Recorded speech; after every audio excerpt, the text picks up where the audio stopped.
Hey guys, আবার চলে এসেছি আপনাদের সাথে দেখা করতে। আজ আমি কোথায় যাচ্ছি বলো তো? সারাফুলি থেকে যাচ্ছি বোনের বাড়ি নলহাটি। আজকে সারাফুলি থেকে গাড়ি ধরলাম গণদেবতা। এই গণদেবতা ট্রেনে উঠে পড়েছি।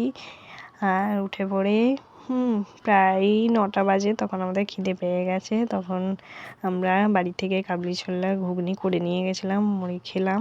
এখানেই চলে এসেছি বোনের বাড়ি। ওখানে থাল ফাল চান ফান করে সাজানো হলো, ফুল ফুল দিয়ে ভালো করে সাজানো হয়েছে, বেলুন টেলুন দিয়ে।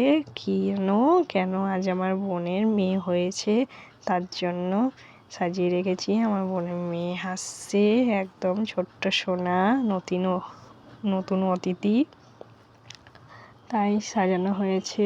এই যে চলে এসছে। আর আমার মেয়েটাকে দেখো, প্রথমেই রেডি হয়ে গেছে ওকে দেখবে বললে, ছোট্ট সোনা। এই যে ঢুকতে যাচ্ছিল, যেহেতু আমি ঢুকতে দিলাম না, আমি আরতি করে ভালো করে ওকে ঢুকতে দেব।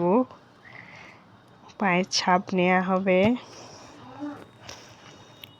তো বোন আসতে পারছে না, বোন ধরে তারপরে ছাপ নেওয়া হবে। গাড়ি থেকে বোন নামছে, যে বোন এলো, বোন এসে পায়ের ছাপ দেবে, যেহেতু মা লক্ষ্মী এলো বাড়িতে, ওই জন্য পায়ের ছাপ দেওয়া হবে। দুধে আলতা, ওড়না পরিয়েছে একদম বইয়ের মতন। ছোট্ট ছোট্ট পা, এখানে খুবই অসুবিধাই হচ্ছিল পায়ে আলতা দিতে। একদম ছোট্ট পায়ে আলতা নেওয়াই যাচ্ছে না।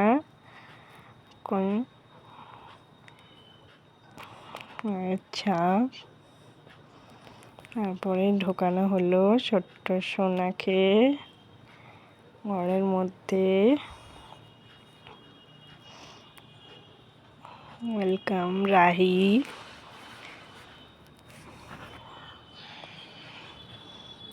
ঢুকে এলো। আচ্ছা, ওকে, টাটা, বাই বাই, আবার দেখা হবে নতুন ভিডিওতে। যে ছোট্ট সোনাকে দেখে